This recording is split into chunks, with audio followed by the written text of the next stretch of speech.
Hello there and welcome to the video. So I just got done watching Star Trek Strange New Worlds Season 2 Episode 4. Oh my word. So this is your spoiler warning. I'm just going to spoil it. I'm just going to go into some of the things that I noticed in this episode, some of the things I liked, which was about this much, and some of the things that I disliked, which there's just no scale for it whatsoever. Oh, good God. This was not a good episode at all. So basically, this episode entails them going to Rigel, the planet Rigel 7, I believe it is, where there's been a natural disaster. An asteroid has impacted the surface thousands of years ago. Keep that in mind for later. And Pike went on a mission years before.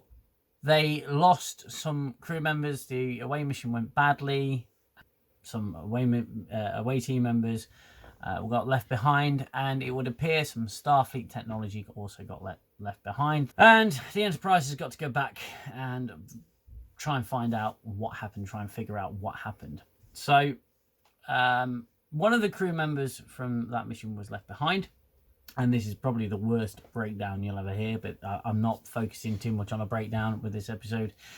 There are some absolutely cringe-worthy things that happen in this episode, and I really want to talk about those, and they annoyed me greatly. There's an absolute whopper, which I will talk about a little later in the video.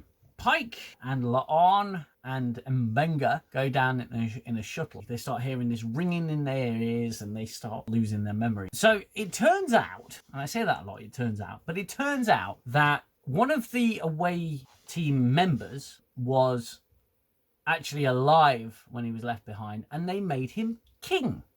And he lives in this palace which is protected from the effects of whatever it is making people lose their memories. And he was made the king. And he was made the king. And he has a real problem with Pike, because Pike left him behind. And he's got mucho bad feelings about Pike. So Pike ends up in a prison cell along with La'an and Mbenga.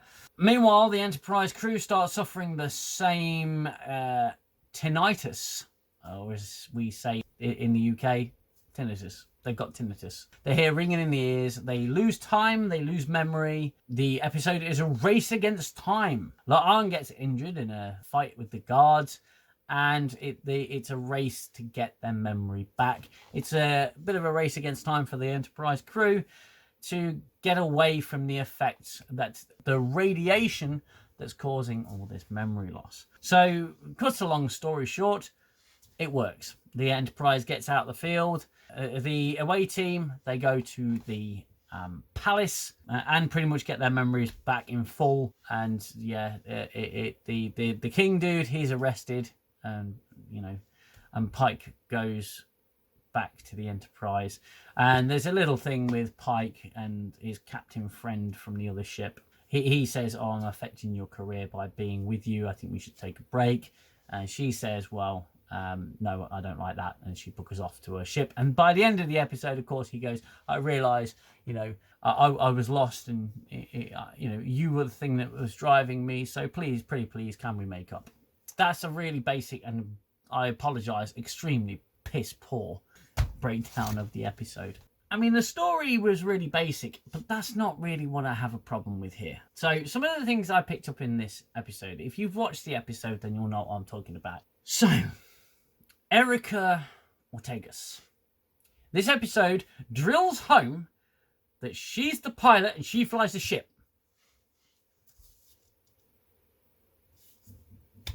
We know she's the pilot and we know she flies the ship. But this episode really makes a point about she's awesome, she flies the ship, and she's so cool and amazing, and she's the only one that can fly the ship.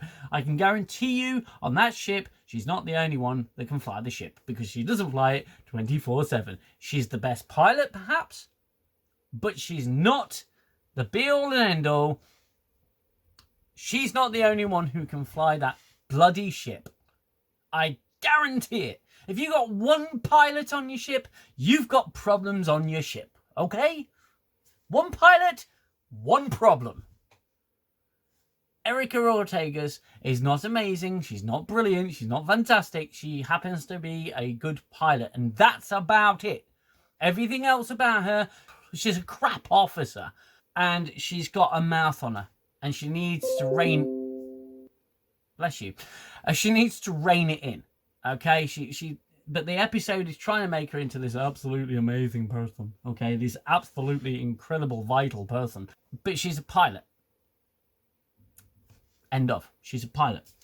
And I'm so sick and tired, and I've said this in previous videos, I'm so sick and tired of modern 2023 slang making it into Star Trek. She says, I can fly the ship. Although my post is flying the ship, it's pretty cool, but it can be, like, major boring. Sometimes the situations we get into can be a hot mess. The Enterprise can get into a hot mess, and I can get it out. Because I'm amazing, I'm the pilot, and I'm the only one that can do it. It's like, screw you. You're not the only one who can do it. Others can do what you can do. Alright, they may not be as good, but you are not the only pilot, and you are not the be-all and end-all. She wants to go on an away mission, she wants to go down on the planet, but she's needed on the Enterprise because she's the only one that can navigate all the asteroids. And Pike says, you know what, I may not be Erica Ortegas, but I can pilot a shuttlecraft. Okay, you're still amazing though. Ugh. Oh god, it's just immensely cringe-worthy. It's so cringe-worthy. I am not an Erica Ortegas fan. I don't know whether you can tell. The episode is full of, you know, feelings over facts. Okay, Spock's the sort of anchor to that. He is like, you know, facts don't care about your feelings. And by the end of the episode, he's like, feelings actually matter more than fact.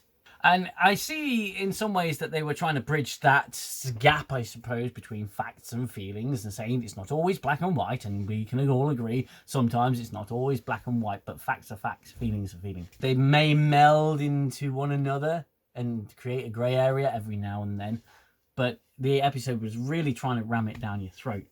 Going back to my previous point, do you know how many times, I've not done a count, but maybe someone out there could do a count if you can stand watching this episode for a second time. See how many times it is said that she is Erica Ortegas as she flies the ship. See how many times that comes up. I'm Erica Ortegas and I fly the ship. And the episode almost ends on that. There's a little Pike thing afterwards, but it almost ends on, I'm Erica Ortegas and I fly the ship. Because it's so cool. Ugh.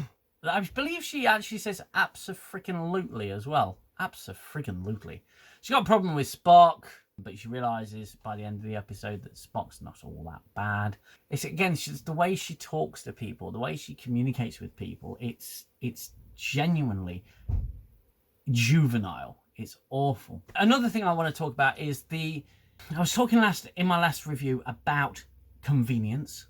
And how convenient it all is. Now, convenience has riddled Star Trek. It's been in part of the Star Trek storytelling framework for years. Convenience, plot convenience. You know, they'll always need the transporters and boom, the transporters get hit. You know, they'll always need the warp drive to get out of the situation, but boom, the warp drive is suddenly offline because of that last torpedo hit. Convenience is everywhere in Star Trek, okay? I can't beat down Strange New Worlds simply on convenience. But you always sort of accepted that the certain systems on the ship went offline when they did, because it created a bit of a problem. And it was a convenient problem, fine. Star Trek's always also had convenient solutions, so again, I can't beat this episode down too much. But the landing team and the Enterprise are all having memory loss. The Enterprise has to get out of the asteroid field, because that's where the majority of the radiation is, and it's either staying between the planet and the asteroid field, or make your way through the asteroid field and get past it.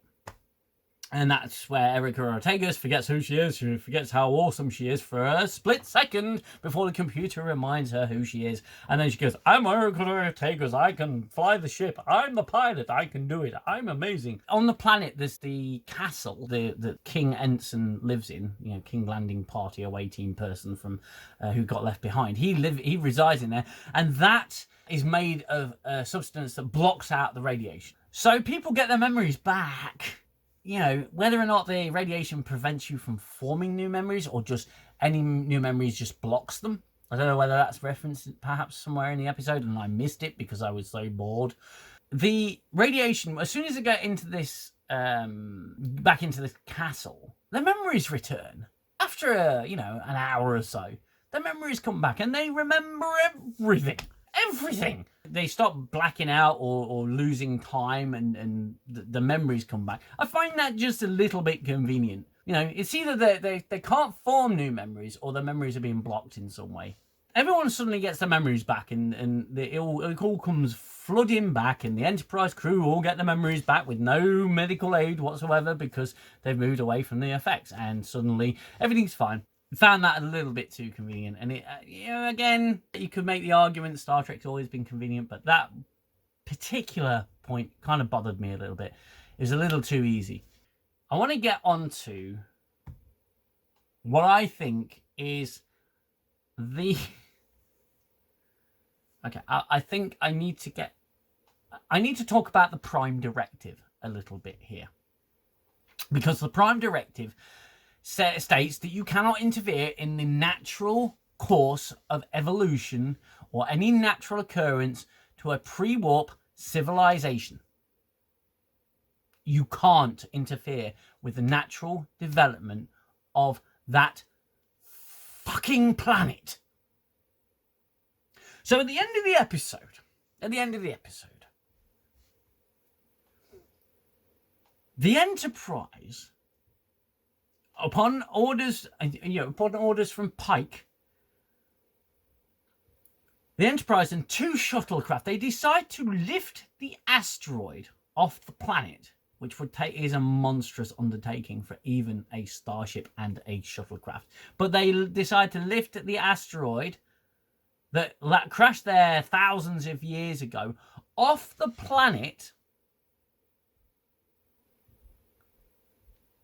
and chuck it back in the asteroid field. Now that in itself isn't, you would think is quite a good thing. They're trying to help the people on the planet, lifting the asteroid off the planet that's affecting all the radiation. Of course, forgetting the entire asteroid field has this radiation that could permeate the planet and not solve a damn thing. That aside,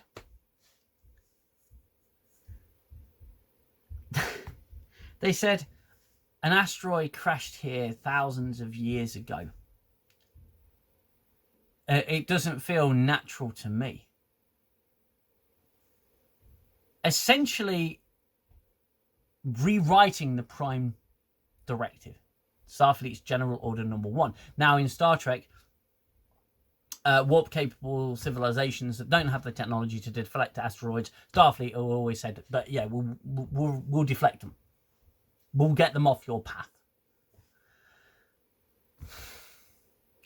But pre-warp civilizations, there's an asteroid heading there, there's a natural disaster, Starfleet has to let it happen. And they cannot interfere in the natural evolution. And Pike says, it doesn't seem very natural to me. It's an asteroid that has hit a planet. It's completely natural. It's non-interference in whatever happens or happened to that planet or is going to happen to that planet must still happen. It's the fundamental basis for the Prime Directive. Non-interference. Everything happens as if we're not there. But at the end of the episode, they lift the goddamn asteroid off the planet, chuck it back into the asteroid field, and they go, yeah, it doesn't seem very natural. And Spock says at the end of this episode, logic dictates that this feels right.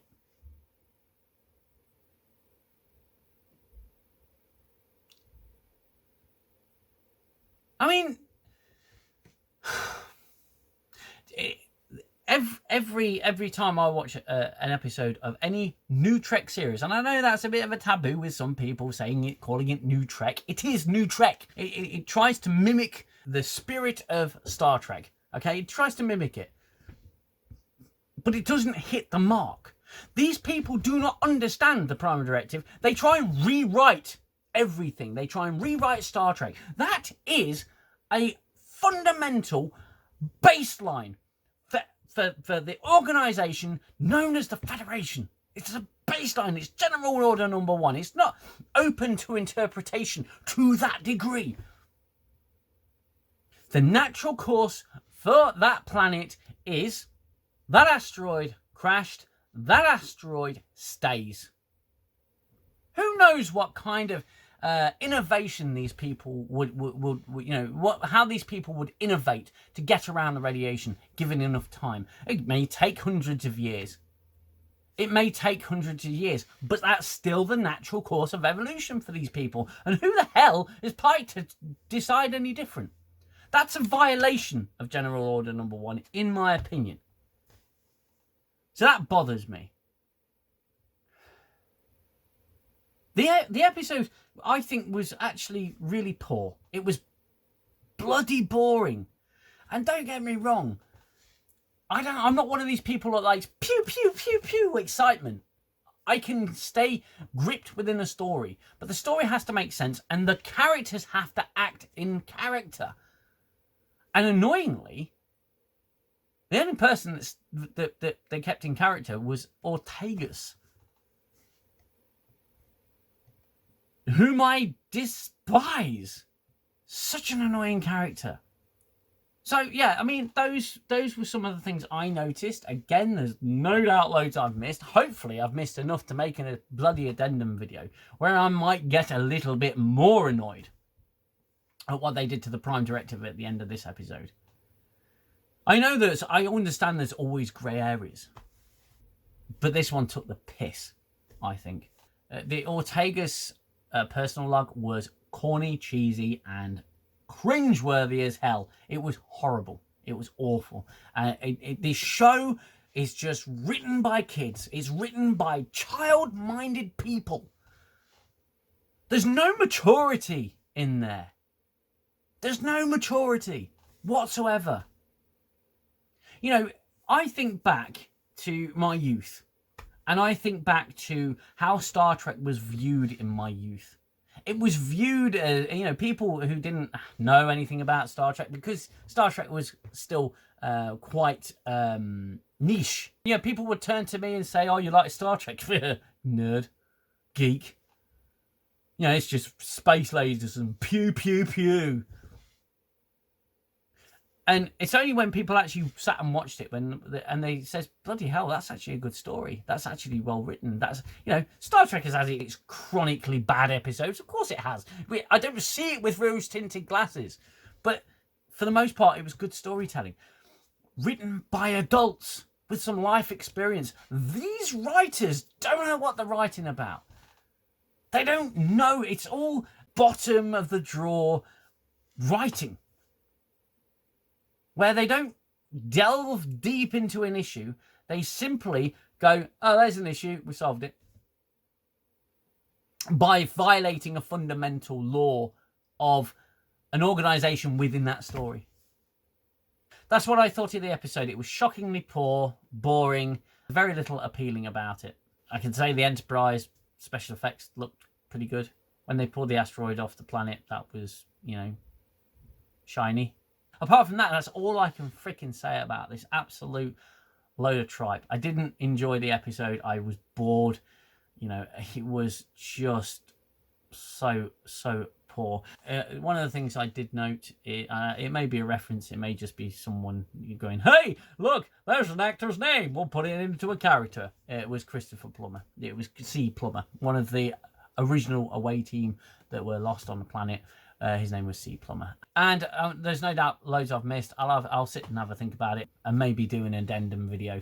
But those are my thoughts in the episode. If you like this kind of content and you like the channel, you like the video, then please take just 1 second to hit that like button and head on over to the channel and subscribe. I've got a lot of Star Trek related reviews on there, where I've just made a complete prat of myself doing Star Trek reviews. So if you want to see that, head on over to the channel. Please hit that subscribe button, because that will help the channel grow. Leave a comment, that will help the algorithm and help me reach a wider audience. My Picard impression videos, they've not been massively popular, but they're compilation videos of some of the other content that I've made. At the end of the day, I review Star Trek. It would seem at this time, just Star Trek. I'll see about doing some of the reviews on some other shows if I have the time. But thank you so much for joining me. I will see you in the next video. Until then, you look after yourselves, you look after one another. Take care. Bye-bye for now.